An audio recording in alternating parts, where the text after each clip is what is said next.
Hi, I'm Stephanie and this is lesson 48 of the B2 course. This is a grammar focus lesson and we're going to be talking about countable and uncountable nouns part 2. Now, if you've been following my course, you'll remember that in lesson 46 we started looking at this topic together, and this is going to be a continuation of that. So I suggest if you haven't, please look at lesson 46 first. So my name's Stephanie. This is going to be a lesson at B2 or upper intermediate level. Okay, so let's have a look at what we're going to cover in this session. So in lesson 48, you will make countable words uncountable and examine countable and uncountable nouns and think about how the meaning can change. So we're going to look at some examples of nouns that can be used in a countable or uncountable way, but with a change in meaning.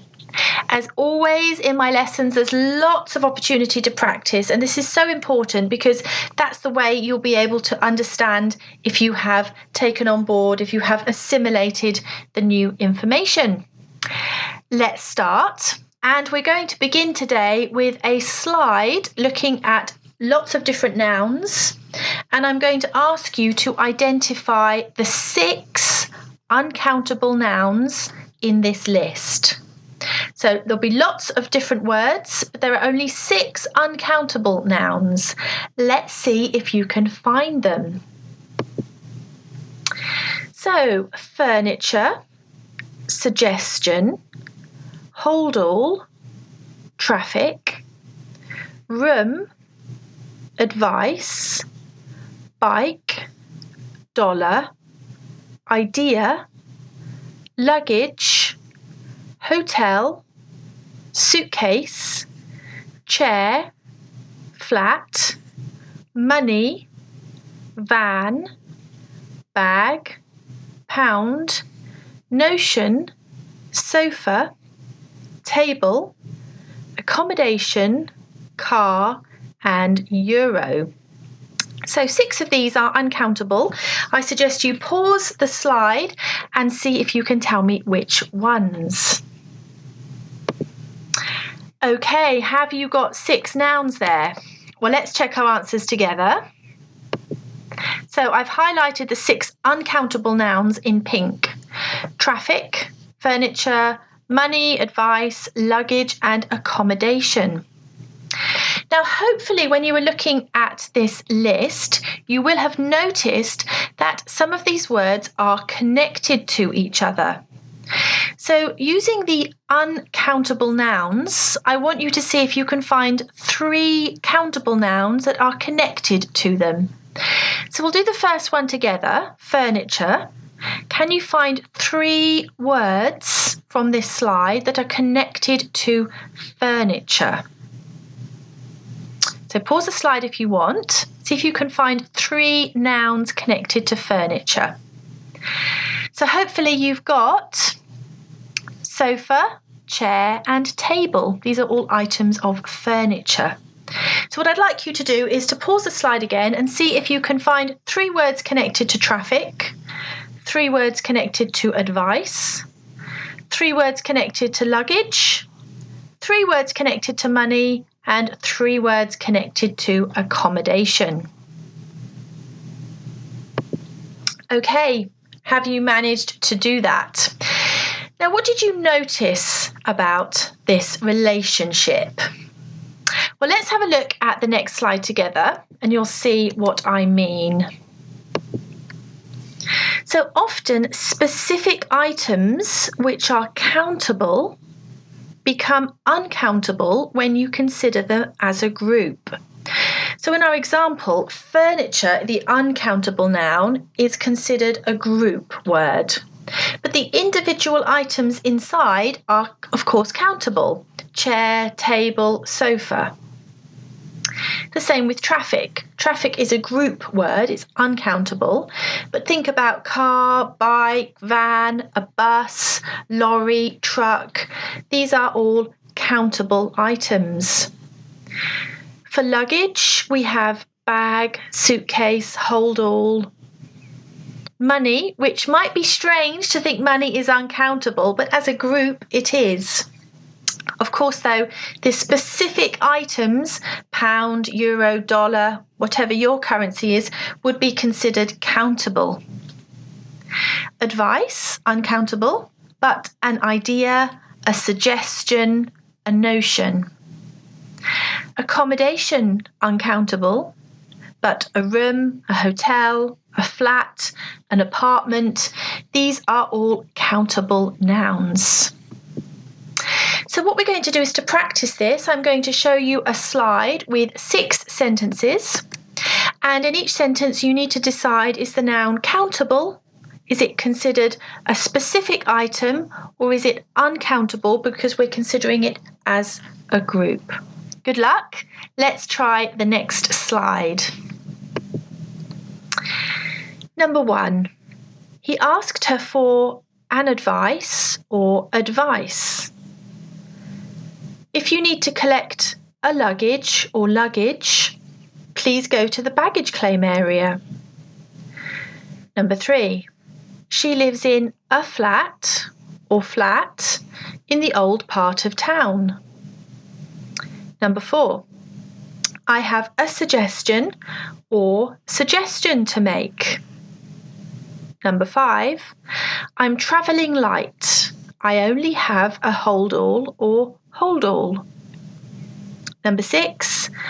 There's a traffic or traffic in the area. Number 7. I need to buy a furniture or furniture for the new office. And number 8. They are going to hire a van or van when they move. So think about the previous slide and think about whether the noun is a specific item or whether it's considered a group, and then choose the correct option. How did you do? Well, hopefully you have the correct answers. Let's have a look at them together.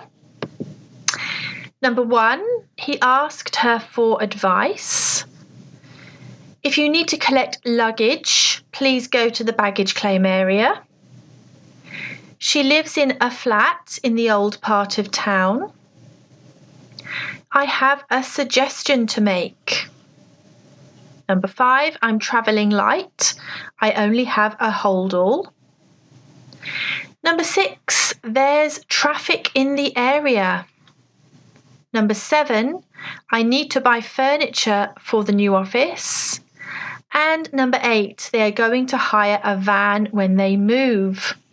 Really well done if you got all 8 correct.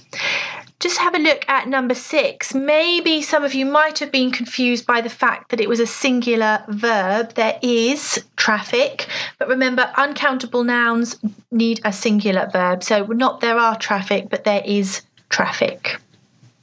Well done if you got those 8 sentences correct. Okay, so the next part of the lesson, we are going to look at nouns with different meanings. Let's have a look at these 4 pairs of words. What's the difference in meaning between a glass and glass? A rubber and rubber. A paper and paper. A wood and wood. So the noun is the same, but in the left column we're using it in a countable sense. In the right column we're using it in uncountable sense. Now have a think. What's the difference between a glass and glass? Any ideas? Okay, well, a glass would be the container that we talked about in lesson 46 that you put something in. So a glass of milk, a glass of water. But glass in the uncountable noun is talking about the material. So, for example, windows are made of glass. The same with the rest of the numbers 2, 3 and 4. That countable are the specific items. So a rubber, if you make a mistake, you use a rubber. But rubber in the uncountable sense means the material. So tyres are made of rubber. The same with number 3. A paper means a newspaper, or a sheet of paper. But paper in the uncountable way is talking about the material. Number 4, a wood is a collection of trees, but wood is the material, so a desk is made of wood. So to better understand this, I think we need to practice as always. And I'm going to show you 8 sentences, and I'm going to ask you if the noun is used in a countable or uncountable way. So I've put the words in pairs. So 1 and 2 are wood, 3 and 4 paper, 5 and 6 glass, and 7 and 8 rubber. So in one of the sentences, use the noun countably, and in the other, use it uncountably. So pause the slide and see if you can decide, is it uncountable or countable?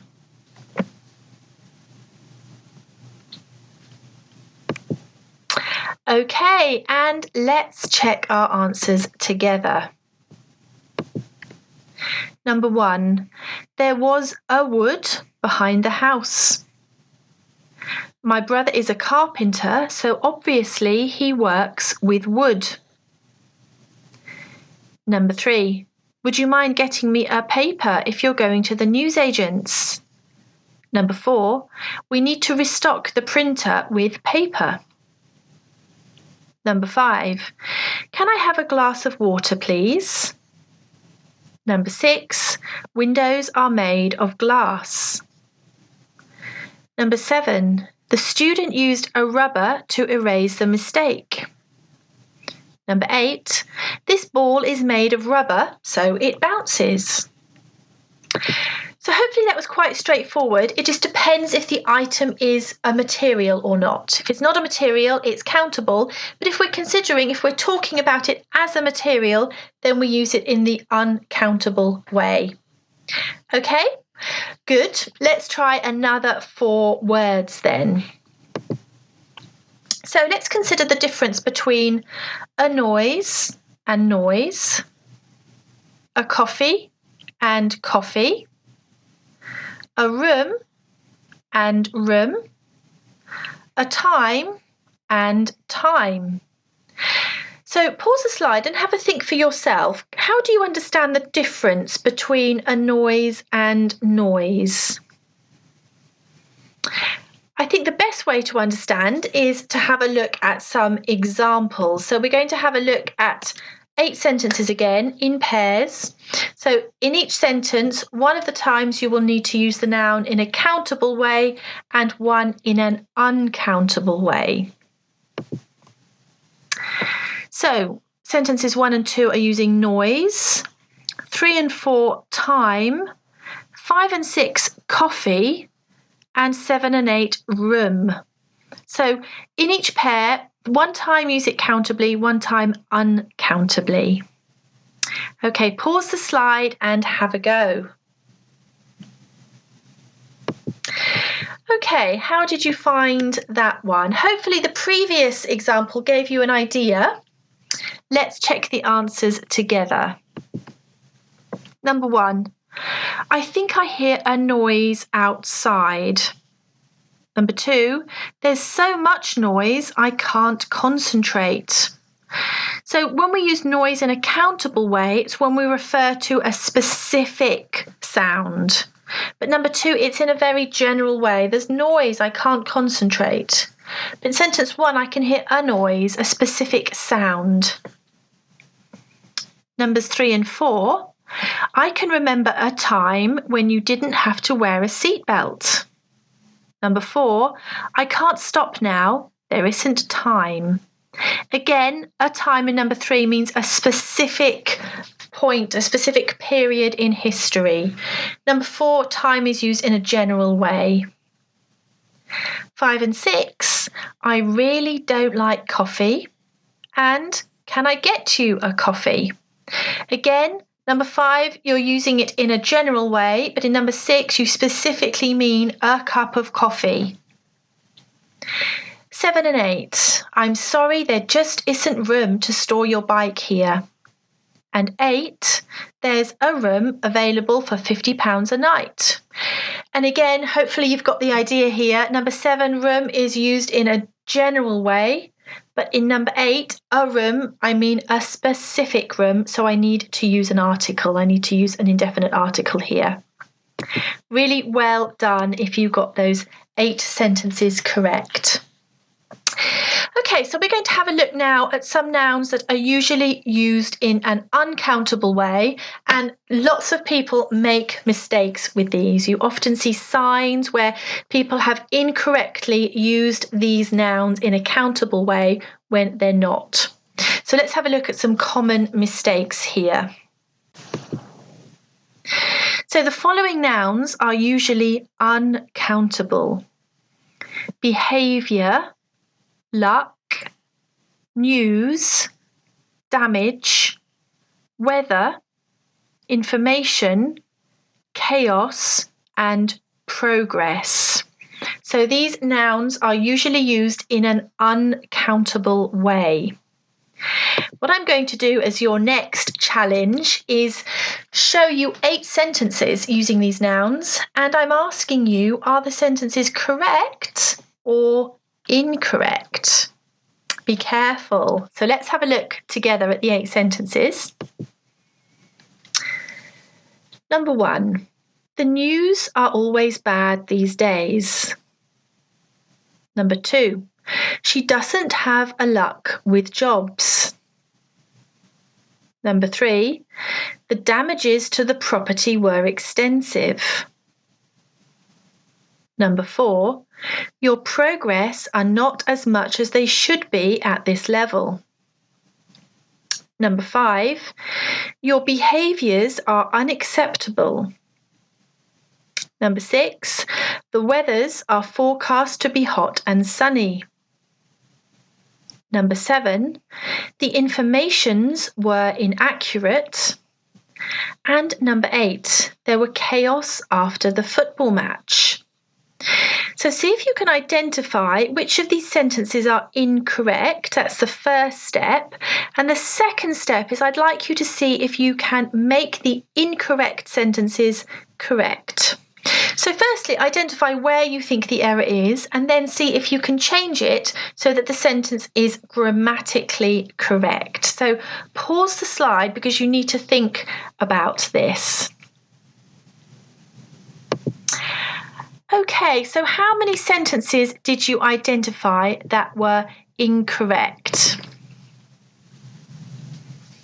Well, the correct answer is all of them. They are actually all incorrect sentences. So there were no correct sentences there. Let's have a look why. So number 1, the news, even though there's an S, it's not plural, so we need a singular verb afterwards. The news is always bad these days. Number 2, luck is uncountable, so we don't need an article. She doesn't have luck with jobs. Number 3, the damage, again no S, the damage to the property, and again we need a singular verb. The damage to the property was extensive. Number 4, your progress, it might end in S, but it's not plural, so singular. Your progress is not as much as it should be at this level. Number 5, behaviour, we don't use in a plural sense, so no S. Your behaviour is unacceptable. Again with number 6, not weathers. The weather is forecast to be hot and sunny. Also with number 7, not informations. The information was inaccurate. And number 8, chaos might end with an S, but it's not plural. There was chaos after the football match. So just 8 words there to be very careful with because they are often used in an uncountable way, even though you might see errors made with them. They are uncountable nouns. I I hope you found this session useful. There is a test you can take at the end to practice. And of course, we will be reviewing what we've covered here in Review Lesson 50. Our next lesson is a vocabulary lesson, and we're going to be thinking about collective nouns, which is an interesting topic and which follows on very nicely from what we've been talking about today. I hope to see you in lesson 49, but thank you for joining me for this session. Bye for now.